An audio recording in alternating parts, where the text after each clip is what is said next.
विराह में 4 लाइन भूमिका के लाइन लगल मास्टर साहब।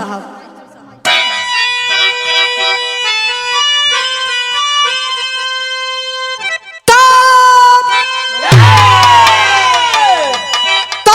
घूमता चक्र जालिम समय के सिला,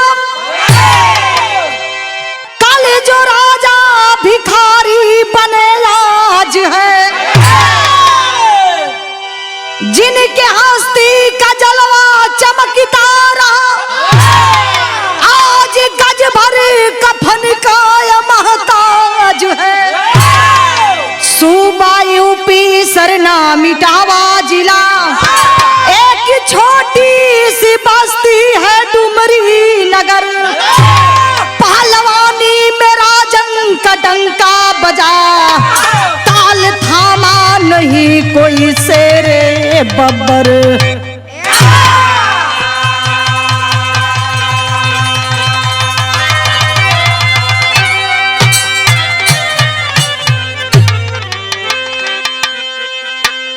इहो समय का बात बा जौने समय हमार भारत देश गुलाम रहल, भारत माँ करार रही थी, वही समय हमारे देश के नौजवान क्रांतिकारी सिपाही इस देश के लिए लड़ते लड़ते शहीद हो गए। मैं ऐसे क्रांतिकारी सिपाहियों को कोट कोट नमन करती हूँ। नमन करते हुए कव्वाली का गीत लग गए मास्टर साहब।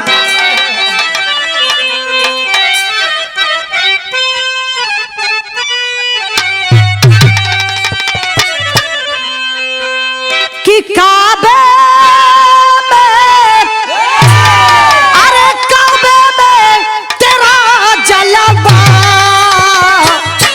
काशी में नजारा है, काबे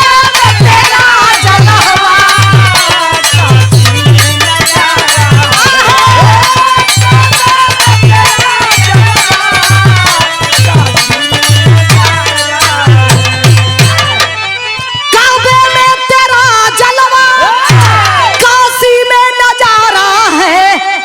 भी हमें प्यारा है, वो भी हमें प्यारा है, वो भी हमें प्यारा है, वो भी हमें प्यारा है, वो भी हमें प्यारा है।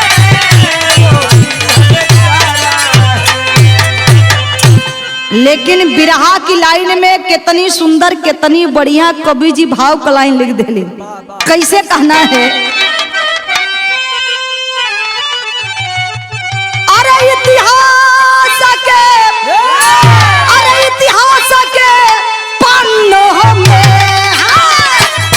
वीरों की कहानी इतिहास के पन्नों में, वीरों की इतिहास के पन्नों में, वीरों की कहानी,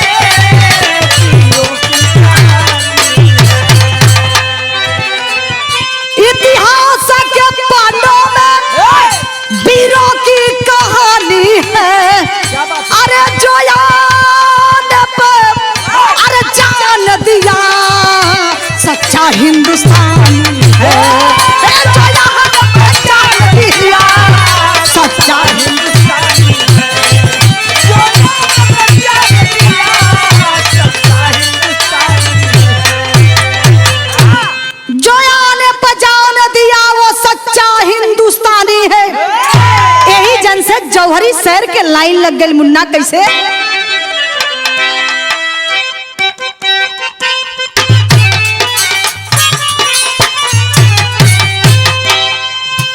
धिकार जवानी उसकी,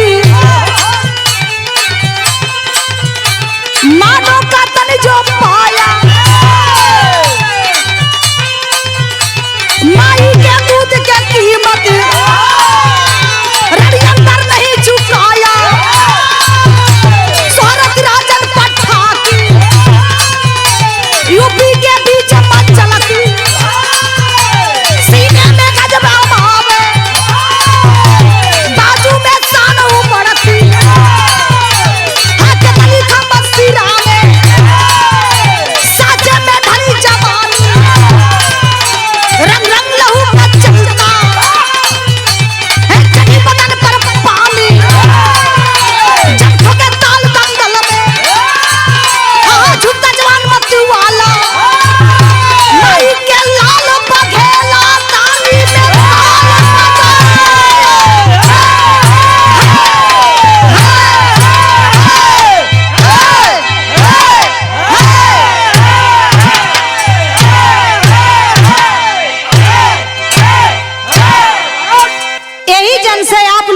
कहानी साफ साफ मिलत जाई। प्रांत उत्तर प्रदेश इटावा जिला के अंतर्गत एक गांव पड़ेला ए बाबू डुमरी नगर। डुमरी नगर के रहे वाला राजन पहलवान रहलन। उनके पत्नी का नाम राधा बतावल गई और राधा के ओद्र से 3 गो औलाद पैदा भइलन, 2 गो बेटवा 1 गो बिटिया। बड़ा लड़का का नाम राम बतावल गई, छोटका लड़का का नाम श्याम। जवन छोटी सा बिटिया गोद में बाड़ी, माई बड़ा चुन के नाम रखले रहली माया। धीरे धीरे समय बीतत हिय। राजन पहलवान कई है काम रहल, रोज भोरे का जागा आ जाग के अपने अखाड़ा पर पहुंच जा, अपने अखाड़ा पर जाई के अपने 2-4 संगतियन के लड़ावा। आज जब शाम होखे तक घरे आवा। एक दिन यही तरह राजन पहलवान सुबेरे के टाइम रहल, अखड़वा पर जाई के कुछ चेलन के लड़ावत रहलन। गांव को कुछ लड़की नदी में स्नान करे जात रहलीन। वही समय अंग्रेज घोड़ा पर बैठ करके और दारू के नशा में थे बाबू, और दारू के नशा में झूम रहे थे। जब वो लड़कियन के देखलन तो मोहित हो गईलन। आज जब मोहित हो गईला तो लड़कियन के साथ छेड़खानी करल चहलन। आज जब छेड़खानी करल चहलन तो गाँव के एक लड़का रहल, देखल कि हाई देखा अंग्रेजवा हमारे गांव की बहन बिटिया के संगे इज्जत से खिलवाड़ करल चाहत बा। ए हमारे बहन के बिटियन के साथ धोखा कर चाहत बा। वही समय वो लड़का पहुंच के अखाड़ा पर गई, कहलस कि राजन भैया तू पहलवानी करत हवा, तुहार पहलवानी कल धिकार हो जाई। कहलन कैसन रे बाबू का बात है? कहलन कि अपने गांव का 6-7 गो बहन बिटिया नदी में पानी भरे स्नान करे आयल हैं, अंग्रेज उनके साथ छेड़खानी कर चाहत हन, उनके दामन में दाग लगावल चाहत हन।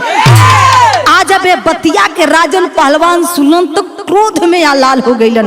आज जब क्रोध में लाल हो गईलन, गुस्सा में चूराचूर हो गईलन, तक कन्हैया पर लोह बन्ना धैलन। उहे लोह बन्ना जो लोह बन्ना वाली लाठी कहले कानी पर रखलन, आज चल दिहलन। आज जब चलन तब भेल का बाबू गीत के लाइन बदल गई। कैसे?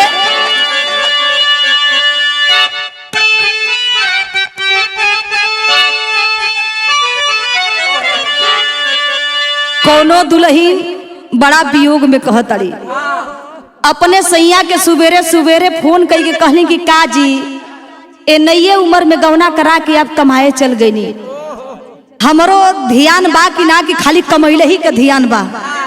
उ मेहरारू कहतिया का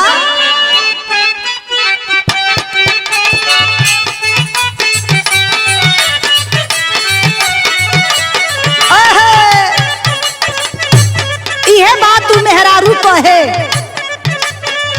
चढ़ता या गहनवा सैया, चढ़ता या गहनवा सैया, मांगले गवनवा घसिया गढ़े दया बही रहरी में सयान होते, घसिया गढ़े दया बही।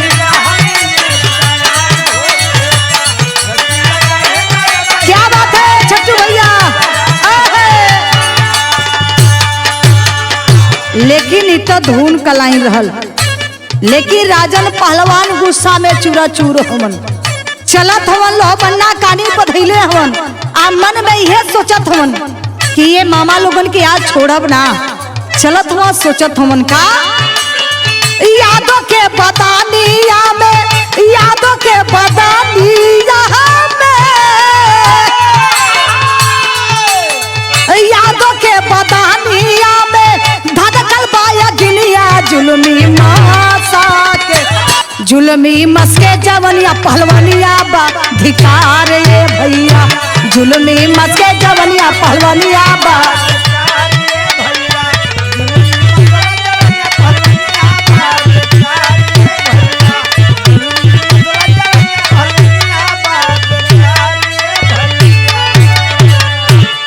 चेलवन के संग में लाठी तामे सन से रावा,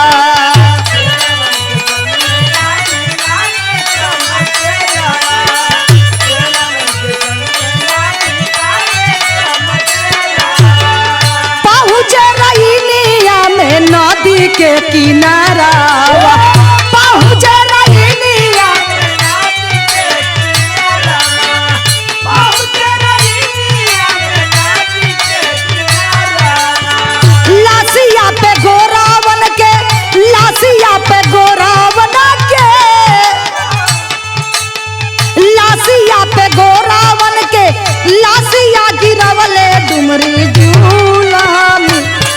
राजन पहलवान वही नदी किनारे पहुंचलन है। आज जब नदी किनारे पहुंचलन, जब अंग्रेजवन के देखलन तो उनका एकदम देख के खून खौल गई। आ वही लोहबन्ना से जौने अंग्रेजन के एक लाठी दू लाठी मारा, उ अंग्रेज धरती पर गिरे या दम के तोड़ दे। उ अंग्रेज धरती पर गिरे दम के तोड़ दे। धीरे धीरे 4 अंग्रेजमन के मरलन। एक अंग्रेजन का मुख्य वीर चिमचा जवन चिमचागिरी करत रहल, वो भाग गई। आ भाग के जाके वो पहाड़ी की ओर लुका गई। जब वो पहाड़ी की ओर जंगल में लुका गई, जब सांझ भइल तो भागत भागत कहाँ गई, अंग्रेजे के हेड क्वार्टर पहुंचल। जब अंग्रेज के पास पहुंचल तो कहलस कि साहब काम तो गड़बड़ हो गई। अरे एक राजन पहलवान का राजन नाम का एक पहलवान बा, उ आपके चरचर अंग्रेजन के मार के ये धरती से अलविदा कर दिला। जब ये बतिया के अंग्रेज सुनलन तो उनके करेजा में तीर जैसे लगल। जब ये बतिया तीर जैसे लगल, कहलन कि घबराओ मत, समझावे लगलन। कहलन कि रात होखे दा। जब धीरे धीरे सांझ भइल बा, रात के वक्त वेला में राजन पहलवान अपने परिवार के साथ घर में सुतल हवन। एहर अंग्रेज एक ठे योजना बनौलन। कौन प्लान बनावत हुआ, कौन योजना बनावत हुआ? रात के समय चलल हम घोड़ा से आ जाय के चारों तरफ से राजन पहलवान का गरवा घेर लेहलन। आ जब घेर लेहलन, आवाज देहलन, राजन पहलवान, अगर तेरे पास हिम्मत है, तू अपने माँ का दूध पिया है तो क्यों घर में लुकाया हुआ है? तुम घर से बाहर हो जाओ। जब इतनी बतिया राजन पहलवान सुनलन तो भैल का गीत का लाइन लगल भैया।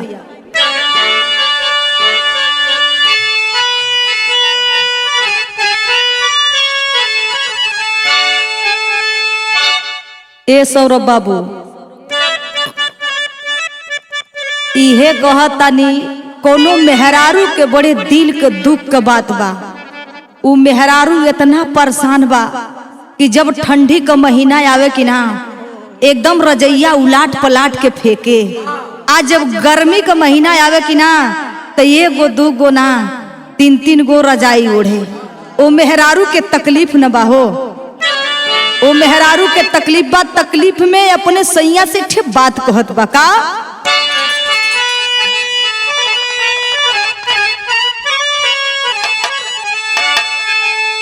गवना कराय पिया घर बैठवले, अपने कोइलरिया में जाल रे, निरमोही दगा दे के भागल रे, निरमोही दगा दे भागल रे।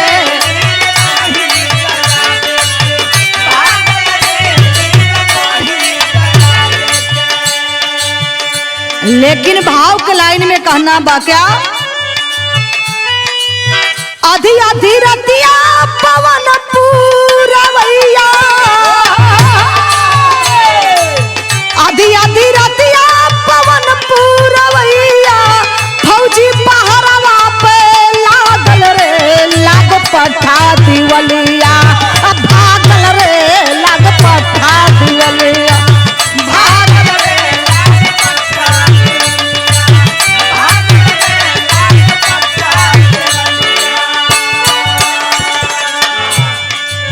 धाय धाय जगा के गरजल बगलिया, अब पैसा के खातिर खेले खुंडवा के होलिया,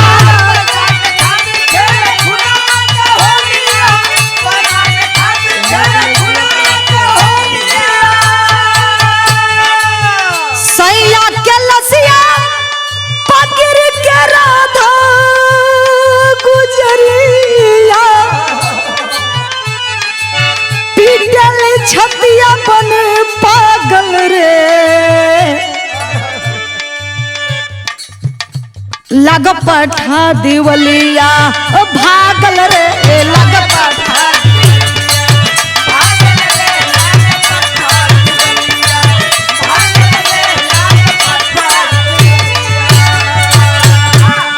राजन पहलवान जब वो अंग्रेजन का आवाज सुनलम, बात के सुनलम, तो इहे सोचत हूँ कि चारों तरफ अंग्रेजवा खड़ा हुआ, देखत है कि गांव के लोग भी खड़ा बा, झाकत हुन मुमकिन में सोचल, अपन दिमाग लगौलन, आ दिमाग लगौलन तो इहे निष्कर्ष निकलल, सोचलन कि जितना गांव के लोग खड़ा बा, भीड़ लगोले बा, वही भीड़ में हॉल के भाग जाए।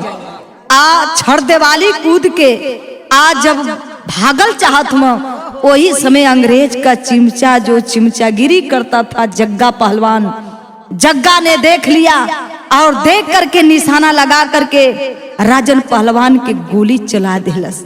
आज जब गोली चलुलस ये बाबू जाके गोली सीना में लगल है।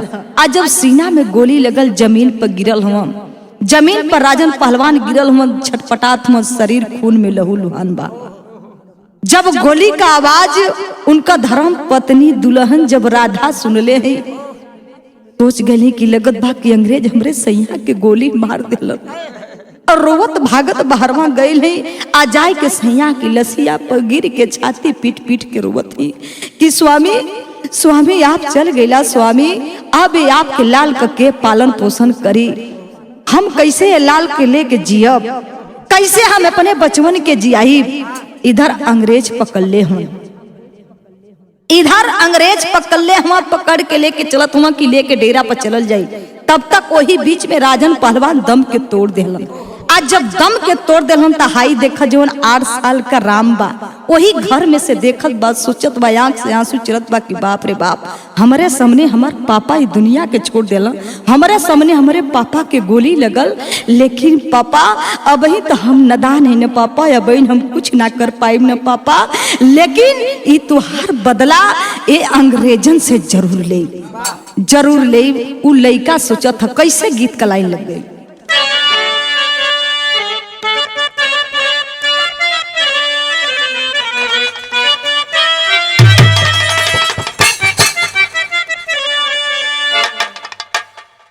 लइका कोनो बड़ा दुखी बा, दुखी में अपने माई के याद में रोवत बा कि बाहरे माई तू जन्म देलू, तू जन्म देने वाली माई हो, तू ना रहबू तो दुनिया सुन हो जाई, संसार सुन बा तोरे बिना। उ लइका रो के एक बात कहत बा का,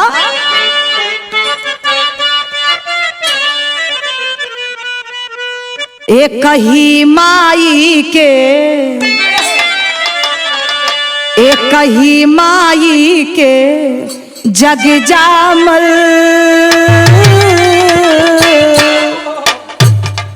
एक ही माई के जग जामल, केहू दुखिया केहू भिखारी बा, ई वेद बड़ा ई भारी बा।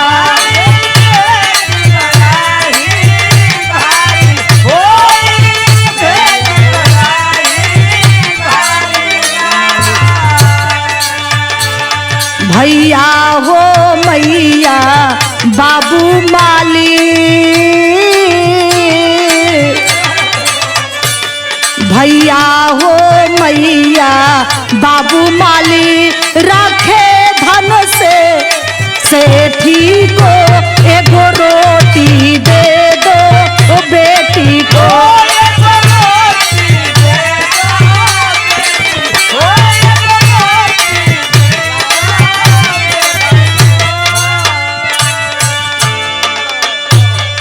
राम दिल का बात खुल घर ही सोचत बा। धीरे धीरे एक दिन बीतल, 2 दिन बीतल, 3 दिन बीतल। जब राजन पहलवान का जब क्रियाक्रम हो गई, ओकरे तीसरे दिने उ लड़का राम घर छोड़ के भाग गई। आ भागल त कहाँ गई? चंबल घाटी। जब चंबल घाटी पहुंचल डाकू मान सिंह के पास, जब डाकू मान सिंह के पास पहुंचल बा, हे बाबू 12 बजे दिन में पहुंचल बा, जाए के चरणन में गिरल बा कि गुरुजी हमके अपने शरण में ले लें, आपसे हमके बहुत कुछ सीखे के बा। हमार बाबूजी राजन पहलवान रहलन, समाज खातिर लड़ाई करत रहना, या खड़ा चलावत रहलन, पहलवानी सिखावत रहलन। आज इज्जत अबरू के लिए और मान सम्मान के लिए वो अंग्रेज हमारे गांव की बहन बिटिया के साथ खिलवाड़ करना चाहता था, तो हमारे पिताजी देख लिए तो अंग्रेज गोली मार दिए। लेकिन पिताजी का बदला लेना है। गुरुजी अपने शरण में ले लीजिए। जब इतनी बात मान सिंह डाकू सुनला हो, वो लड़का के पीठ सुहरावत बा, कहला चाबस बेटा चाबस, तेरे जैसे तोरही जैसे बहादुर बेटन के इज्जत जरूरत बा, तोरही जैसन बेटा बहादुर का जरूरत बा हमनी के पास। वो लड़का का पालन पोषण करे लगलन मान सिंह डाकू। जब पालन पोषण करे लगलन धीरे धीरे समय बीतत हिया। लड़का वही जबा लेकिन यहाँ का बात यहाँ छोड़ दा। हाई देखा घरवा माई राधा का स्थिति बा। ए बाबू गांवपुर केहू सहारा नहीं खे। एक दिन अंग्रेज ऐलान किलस कि राजन पहलवान की धर्म पत्नी को राधा को अगर कोई रोटी पानी देगा तो जग्गा की गोली का निशाना बनेगा। केहू डर की मारे वो राधा से बोलत नहीं खे। राधा अपने दोनों लइकन के लेके, छोटका बेटा श्याम, बिटिया माया के लेके भूखन तड़पत है, प्यासन तड़पत है।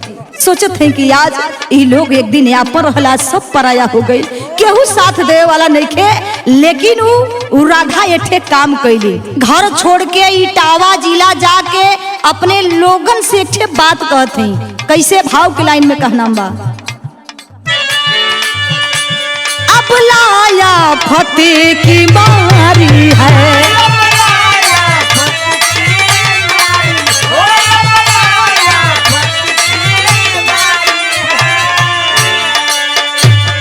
सबने किया भिखारी है,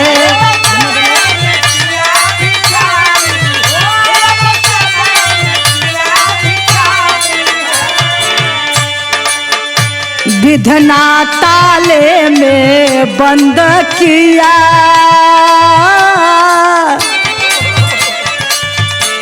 विधना ताले में बंद किया, मेरी किस्मत वाली तेरी को एगो रोटी दे दो बेटी को।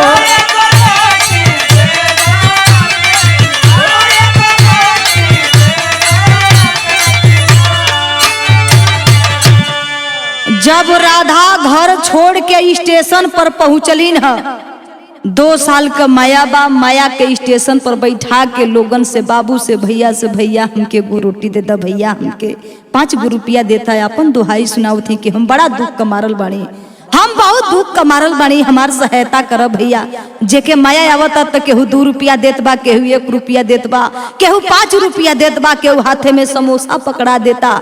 जवन माया लड़किया बा बैठ के खेलत रह, केहू समोसा देता, देख के बड़ी खुश होके कि माई खाए खातिर लेके आवत थी। कुछ लोग ऐसन बा आदमी कि राधा के देख के हंसी उड़ावत बा, मजाक उड़ावत बा। जवन 5 साल का जवन श्याम बा, ट्रेन पर चढ़ के ये बाबू स्टेशन पर तमाम गाड़ी खड़ी रहली, ट्रेन गाड़ी खड़ी तमाम रहली। वही ट्रेन पर चढ़ के आए अपन लोगन से अपन दुख सुनावत हूँ कि ये बाबू हम बहुत गरीब घर का हैं, आज 3 दिन से भूखन बानी, हमार पिताजी ना हमारे दुनिया में, आप लोग मदद करा भैया, बड़ा भूख लगल बा। ए बाबू अपन ट्रेन में भीख मांगत हुआ, माई अलगे भीख मांगत है। लेकिन देखबा यही जैसे तर्ज का लाइन बदल गई। कैसे कहनाम बा,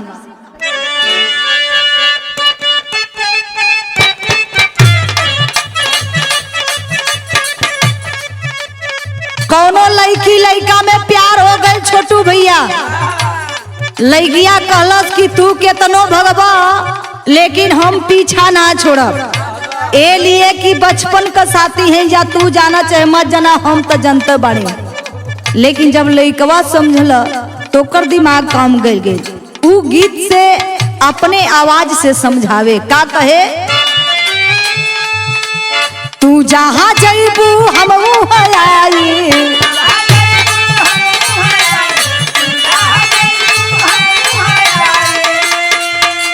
वादा तोहार हम दिल से निभाई,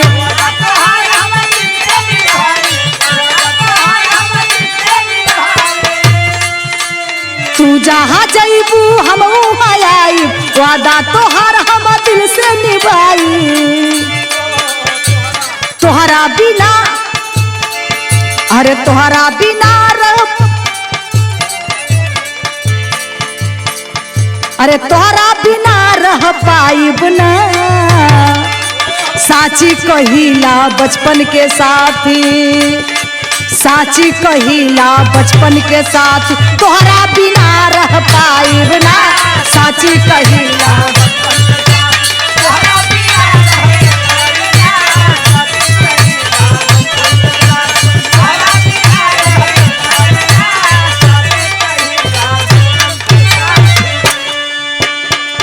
माई बेटा स्टेशन पर भीख मांगत हुआ, लड़का ट्रेनी पे मांगत बा, लेकिन उ ट्रेन पर जब श्याम चढ़ल तो समझ ना पौल, ट्रेन चालू होके चले लगल।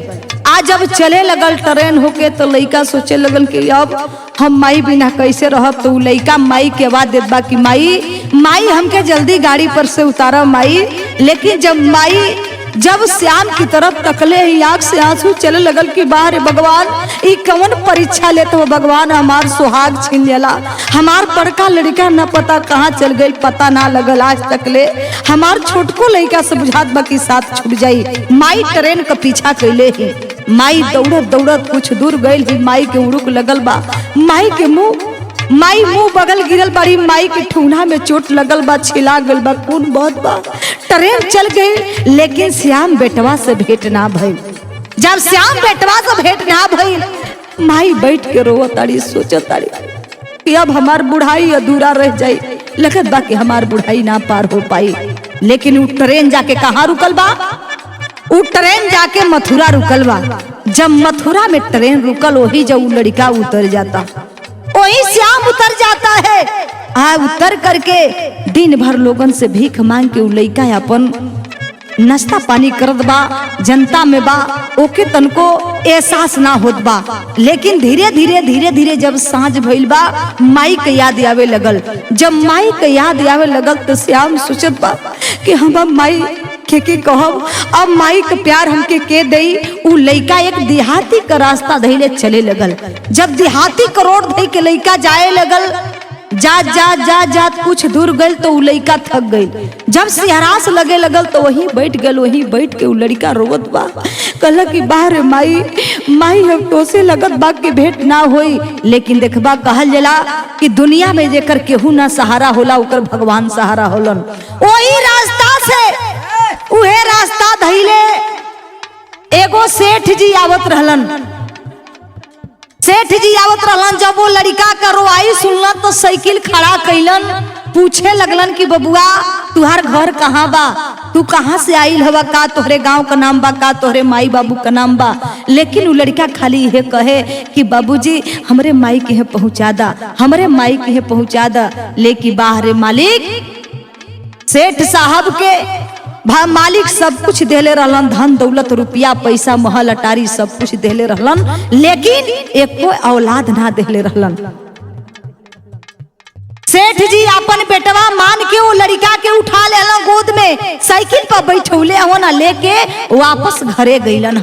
सेठाइन देखली तो कहली कि अरे केकर लड़का उठौले अइला, ई कोनो भिखारी का लइका बा, ई मांगे खाए वाला लइका बा, हो सके ना कि धोखा करे, घर ही से कोनो सामान लेके भाग जा। लेकिन नाही सेठ जी समझावत हो सेठाइन के कि ऐसन कोनो बात ना बा, ई लइका दुख का मारल बा, ए लइका के अपन समझ के सेवा करा। धीरे धीरे सेठाइन और लइका से इतना प्यार करे लगली, माई का दर्जा देवे लगली कि माई बाबू का जब प्यार लइका पावे लगल तो सब कुछ भुला गई। सेठ जी एठे काम के लिए ले जाके स्कूल में नाम लिखवा देना, लइका पढ़े लिखे लग। यही जन से भाव का लाइन लग गई।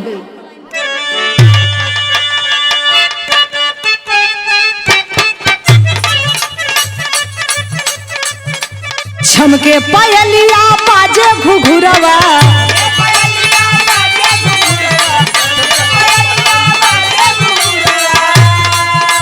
छमके पायलिया बाजे घुघुरवा, हिले कमर मधुवाला हो। मस्ती में सारी महफिल जुटल बा, मस्ती में सारी महफिल जुटल बा, छमके जाल का प्याला हो। मस्ती में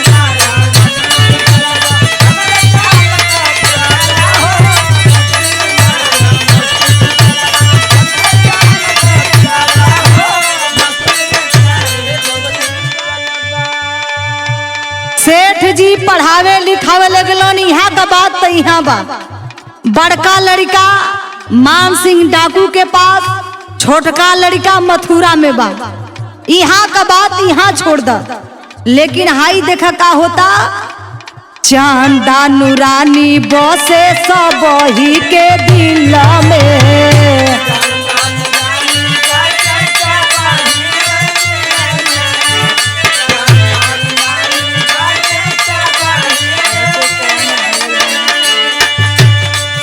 तब से कयामत ढालल बा महफिल में।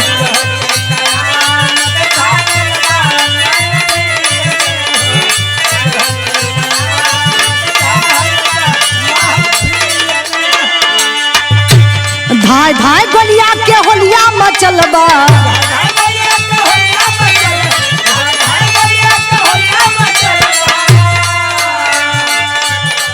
धाय धाय गोलिया के होलिया मचल बा।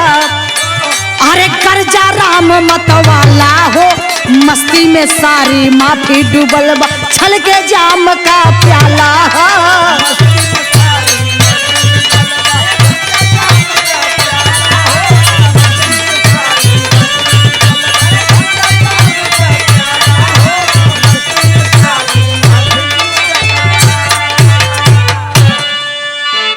उधर बड़का लड़का, उधर छोटका लड़का मथुरा में, लेकिन इधर अंग्रेज एक ठे प्लान कैलन। राजन पहलवान के लड़का के खोजवावल बहुत जरूरी बा। अगर एक के छोड़ दिहल जाई तो ऊ घात कर सकेला। लेकिन जग्गा गांव में जा करके, डुमरी नगर में जा करके ऐलान कैलस, चट्टी चौराहे पे ऐलान कैलस, बाजार शहर में ऐलान कैलस कि अगर राजन पहलवान के बड़ा लड़का राम बा, अगर ओके केहू पकड़ के जिंदा या मुर्दा हमनी के सामने कर दई, ओके 5000 रुपया इनाम मिले। ए भैया, जब इतनी बात सुन लो, जीवन जग्गा का चिमचा गिरी करे वाला रहलन, उ लगलन राम के खोजे, लेकिन केहू राम के पकड़ ना पौलस। लेकिन राम के पकड़वले के खुशी में एक सुंदर सा बेस्या का प्रोग्राम रखे सब। आज जब सुंदर सा बेस्या का प्रोग्राम रखा है, लोग बेस्या का नाम बतावल गए चंदा, चंदा बाई। जब चंदा बाई कोठा का बेस्या जब नाचने के लिए आती है, रात में नाच करती है बाबू, पूरा तमाम अंग्रेज सब बैठल, हमन जग्गा भी बैठल बा, लेकिन चारों तरफ नजर भिड़ावत बा। ई के करे खुशी में भइल हल, राम के पकड़वले के खुशी में नारतकी नाचत बा। लेकिन एहर मान सिंह डाकू और राम सिंह चलल रहलन कहीं नहीं अपने मित्र के घरे दावत खाए खातिर। आज जब दावत खाए चललन तो वही दावत खैले में अबेर हो गए। जब कहलन कि का हो, कैसे का घरे चले के, राम कहलन कि चली गुरुजी, धीरे धीरे चलल जाई, हंसत बोलत। जब गुरु चला मान सिंह डाकू राम जब चललन त चलत चलत चलत चलत चलत चलत सिवान पड़ल। सिवान पड़ल तो देखलन कि एक जगह पूरा जनता जुटल बा, नाच होत बा, नर्तकी नाचत बा, गा गा के गुरु चेला रात बितौला, मौज पानी लेला। जब सुबेर भइल तो गुरु चेला वहां से चल देलन। आज जब चलन तो भैल का गीत का लाइन बा,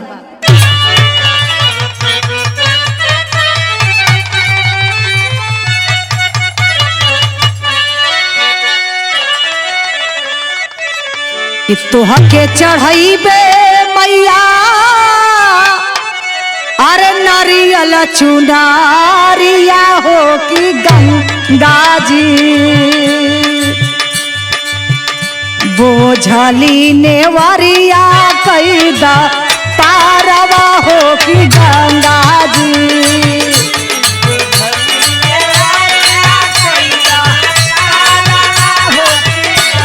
बहुत अच्छे, क्या बात है।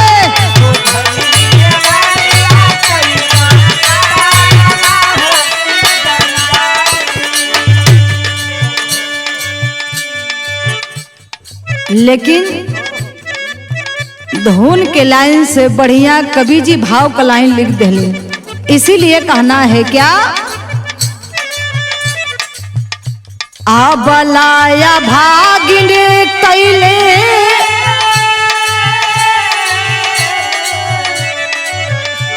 अबलाया भागिन कैला पेटा वाला चारिया हो कि बाबूजी, दुखवा में कोई ना सहाया हो कि बाबूजी।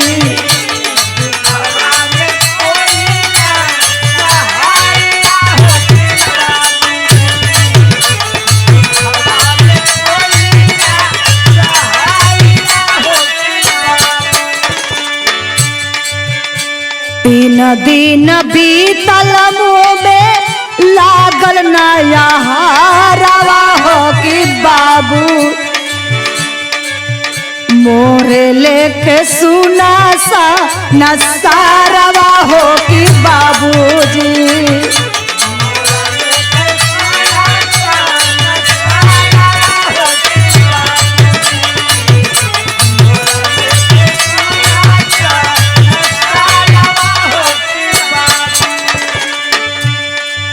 ए भैया माई बड़ी दुखी बड़ी, सोच गई कि यहाँ हमार केहू सहारा नहीं के।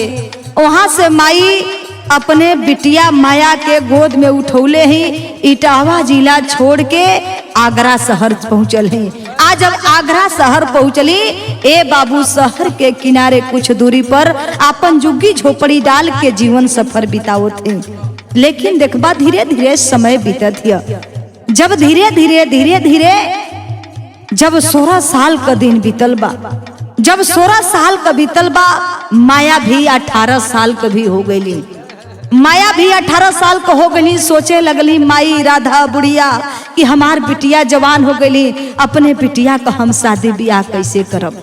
एक दिन का बात बा, माया के तबीयत खराब हो गई। पास में पैसा नहीं खे कि माई दवा इलाज कर। सुबेरे के टाइम रहले बाबू, सुबेरे के टाइम बा। माई रोड पर निकल के देखबा अपन लोगन से दुख सुनावत है, भीख मांगत है कि बाबू कुछ पैसा दे दा, आज 3 दिन से हम भूखल हैं, आज 3 दिन से हमारे बिटिया का हालत खराब बा, अगर पैसा ना आप लोग मदद ना करबा तो हमार बिटिया मर जाइए, हमार साथ छोड़ दिए।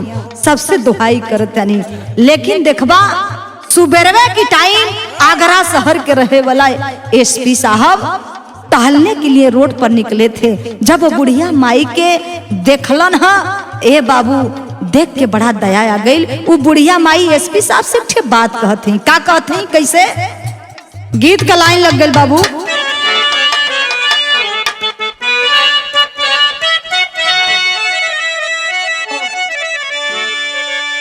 कोनो दुल्हन के सैया के दरोगा साहब पकड़ लेहलन।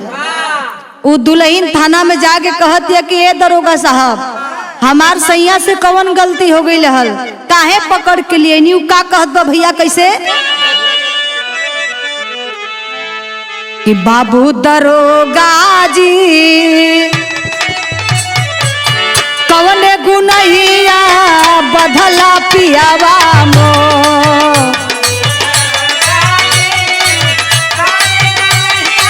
क्या बात है?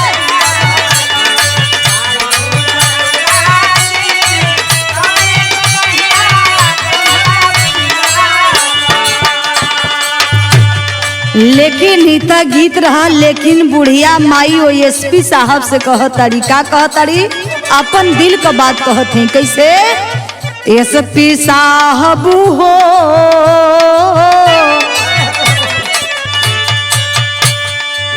एसपी साहब हो बोली बुढ़िया, एसपी साहब हो बोले बुढ़िया भीगे या चरवा लो।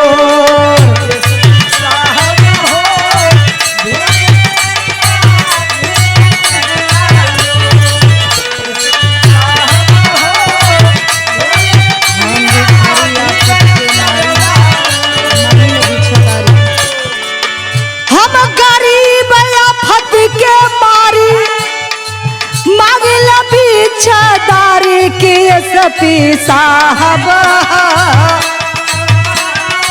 एसपी साहब हो बोली बुढ़िया भीगे या चरवा लोर।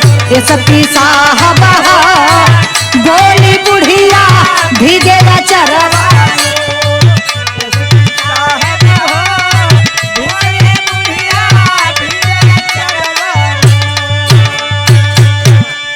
जब इतनी बात एसपी साहब से बुढ़िया माई सुनौली कि हे बाबू हम बड़ा दुख का मारल बाड़ी, हमरे पास पैसा नहीं खे कि हम बिटिया का दवा इलाज करा सकी, अगर कुछ मदद करे के बाद तो मदद कर देता कि हमारी बिटिया मौत से बच जाती।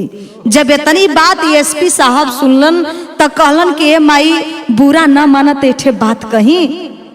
तब बूढ़ी माई कहलिन कि ये साहब आप का कहल चाहतनी कहीं। तो एसपी साहब कहलन कि बूढ़ी माई तू गरीब है, हम तुहार सेवा कल चाहत हई, आ एक ठे हमार निवेदन है आपसे कि अपने बिटिया का हाथ काहे न हमारे हाथ में दे दे तू। जब इतनी बतिया उ राधा बूढ़ी माई सुन ले ही तो कहली कि ये साहब आप भिखारी समझ के आप मजाक उड़ावत थी। कहला कि ना माई ना ऐसा कोनो बात ना बा, तुहार मुसीबत तुहार गरीबी देख के हमारी इच्छा कैला कि हम तोहरे बिटिया का हाथ अपने हाथ में थाम ले, हमार खुशी के बात बा। कहले कि ये साहब ऐसे कैसे हो सकेला, हम भिखारी नहीं, हम भीख मांगे वाले हैं, या आप एसपी साहब हैं, तो ऐसे कैसे हो सकेला। कहले कि माई कोनो दिक्कत ना बा, एसपी साहब सारा व्यवस्था की है, सारा व्यवस्था करके और जाते हैं कहाँ, आगरा शहर पहुंचते हैं। आगरा शहर जा करके पेपर में एक बार में छपवा देलन कि हम एक भिखारिन की बेटी से शादी करे जाते हैं। सब लोग सुनल तो कहल कि हाई देखा ये एसपीया पगला गेल बा, ये कैसे एसपी होके एक भिखारिन की लड़की से शादी करत बा। जब पेपर एक बार में छपाए लगल देखबा सुबेरही के टाइम बा, जब वो पेपर मान सिंह डाकू पौलन हो पेपरवा के तो बैठ के पढ़त रहलन। जब पढ़लन तो देखलन कि आगरा शहर के एसपी एक भिखारिन की बेटी से शादी करे जाता। कहला कि मैं ये शादी हरगिज नहीं होने दूंगा, ये शादी हरगिज नहीं होने दूंगा। ये एसपी चाल खेल रहा है, ये एसपी भिखारिन की बिटिया के साथ शादी करके कुछ दिन रखेगा, मौज पानी लेकर के छोड़ देगा। लेकिन ये मान सिंह डाकू का दवा है कि ये मान सिंह डाकू हरगिज नहीं शादी होने देगा। ए बाबू धीरे धीरे समय बीतत है। जब ब्याह वाला समय आ गई, जब शादी वाला दिन आई, एसपी साहब यापन पूरा माथे पर सेहरा बधाई के बारात लेके चलल हवन, तमाम उनके साथ अधिकारी चलल हवन, तमाम पुलिस दरोगा भी चलल हवन। आज चलन तो कैसे चलन, पापट की लाइन में कहना है क्या,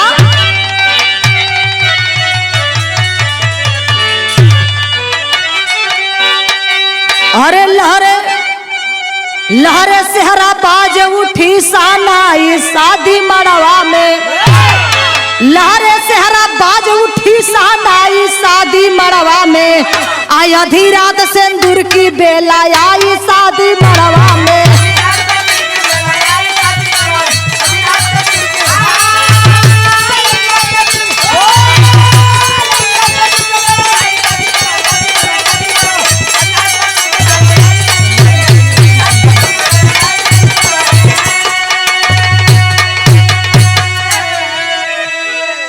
पहुंची टोली राम सिंह की हाहाकार मची गईले, आ पोथी पतरा लेके पंडित पाके घाट पर आइले। अरे एसपी के सीने में ताल गरज जाई शादी मड़वा में, आ राम सिंह पिस्टल को दिए भिड़ाई शादी मड़वा में। जबे बतिया के मान सिंह डाकू सुनलन तो कहलन कि बिहनही बारात आवता। गुरु चेला मिजाज बना लेलन, आ मिजाज बना के वो बराती में पहुंचल हवन, परछावन हो गई, पूरा यार दोस्त नाचत हवन एसपी साहब के खुशी में उनकी बारात में। जब सिंदूरदान बैठल वही समय राम और मान सिंह डाकू गुरु चेला पहुंचल हवन, कहलन कि ये शादी में हरगिज नहीं होने दूंगा। जब ये बतिया के माई सुनली हाँ दौड़ के गईली हाँ, आ दौड़ के जाए के राम सिंह मान सिंह डाकू का पहरवा पकड़ के रोए लगलिन कि हे बाबू हमार सिंदूर रहल, एगो दिन रहल कि हमार पूरा भरल परिवार रहल, लेकिन समय आइले बाबू कि हमार पूरा परिवार तहस नहस हो गई, हमार सुहाग मर गए। तोहरे जैसे हमार दूधू गो लाल लहन न पता कहाँ चल गेलन। हे बाबू हम गरीब आदमी है, ए बुढ़िया माई पर दया करा, हमरे बिटिया के मांग में सिंदूर भर जायदा हम अपने जीते जीते देखल चाहता नहीं। लेकिन एसपी साहब के पिस्टल लगाए हैं बाबू मान सिंह डाकू, कहना के शादी में हरगिज नहीं होने दूंगा। लेकिन बुढ़िया माई रोके एक बात कहती, क्या कहती मान सिंह डाकू से, अल्लाह की लाइन में प्रमाण मिलता है क्या?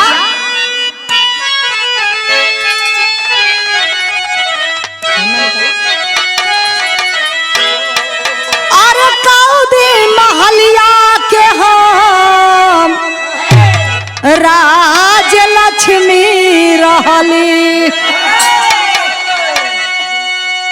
झुमता बसंता रहली बगिया हो हमार।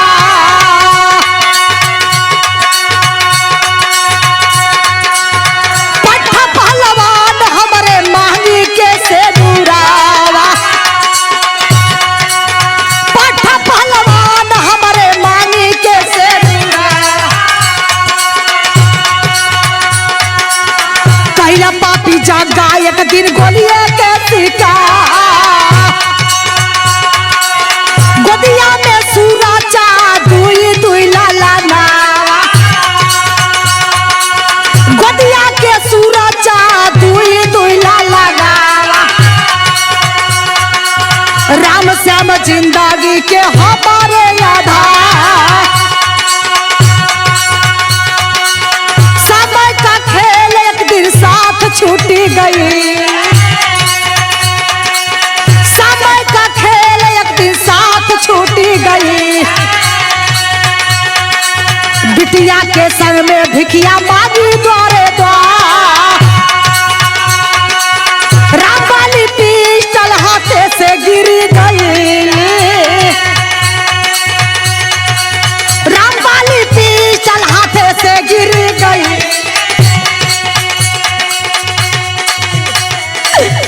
माई माई कोई के रोवे सुआ के धार।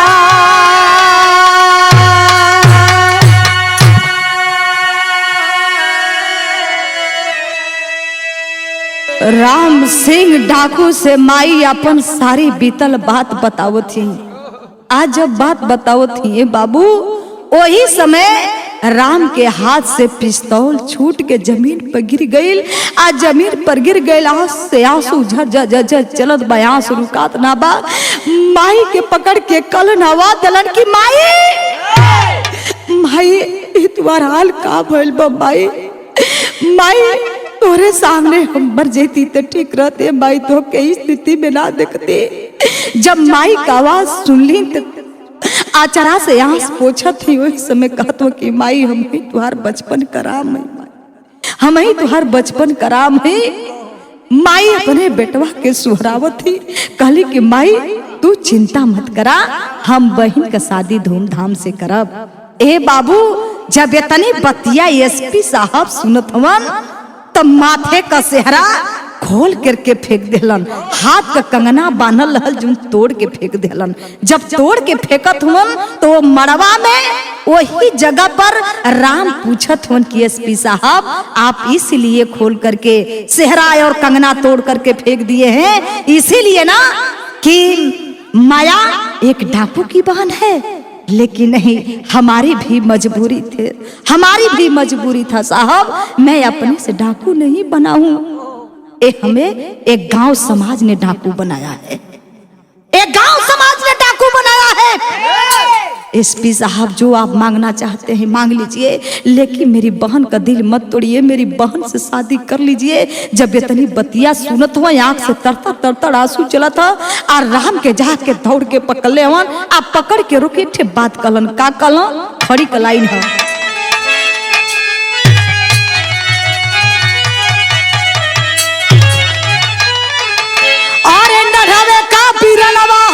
श्याम टुअरा तक कैसे डाला भैया बहिनी के मांगी में से नूरा।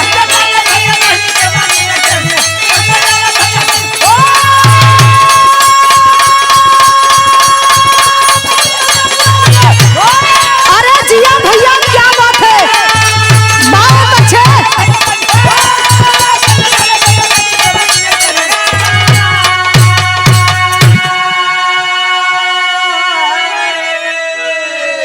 गरवा में गरवा मिलके रोवे दूनो टुअरा, आज जिंदगी सनहिया सजा के प्यार गजरा। अरे लोरवा से भी गलबा माई के अचरा तक कैसे डाल भैया बहिनी के मांगी में से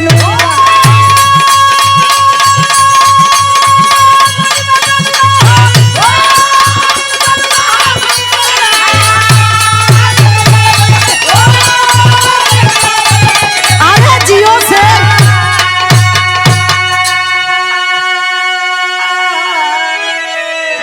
एसपी साहब राम के पकड़ के रुबत हवन। भैया भैया तू ना पहचानत हुआ भैया, आज मैं एसपी हूँ, आज हमके साहब अब तू कहत हुआ भैया हम ही तुहार बचपन का छोटका भैया श्याम है। जब इतनी बतिया के राम सुन ले हम भैया के गले लगा के रोवत हम, भैया के पीठ सुहरावत हम, लेकिन जब चुप भइला तो हंस के कहत हमारे पगला ई बता तू कैसे एसपी भइले। श्याम बतावत हो कि भैया जब वो जग्गा जब पापा के गोलियां मल्लस न भैया त तू रोवत रहला ना, हमके बहुत कष्ट भइल, बहुत कष्ट भइल कि आज हमार पापा हमनी के सामने अलविदा होत हुआ। अब हमनी का सेवा सत्कार के करी के पढ़ाई लिखाई, लेकिन जब बाबूजी का जब पापा के काम भइल कमवा के दिनवा करे तीसरे दिने जब भाग गइल तू ना त गांवपुर के ऊ हमनी का सहारा ना भइल। माई हमनी के लेके आगरा स्टेशन पर अइली।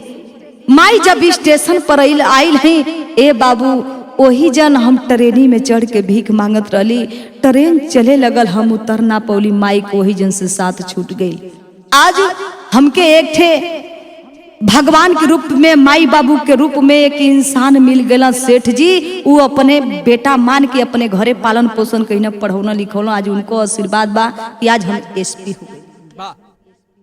इधर दुल्हन यहाँ राधा जब ही बतिया सुनले बा ए बाबू फुल साड़ी ओढ़ी खोल के सूट पहन के भागल आइल बा, भैया के पकड़ के माई के पकड़ के रोवत बा, लेकिन माया रोवत बा। लेकिन एसपी साहब जवन छोटका भैया श्याम रहलन उसी फौजी नौजवान सभी लाइन में खड़े हैं बाबू, सिपाही खड़े हैं, लेकिन कहते हैं कि मैं बहन का शादी तुरंत में करवाऊंगा। बहन का शादी उसी में से लड़का ढूंढ करके शादी करवाते हैं, बहन को विदा करवा देते हैं और माँ को लेकर के चलते हैं। कहाँ? माँ कर लेकर के अपने जन्मभूमि पर चलते हैं। जब जन्मभूमि पर पहुंचल हमन गांव के लोग देख के हाय हाय करत बा, माई के घरे छोड़ के दोनों भाई बदला लेहलन हा। यही जन से कहानी खत्म हो गई। आखिरी लाइन में कहना बाका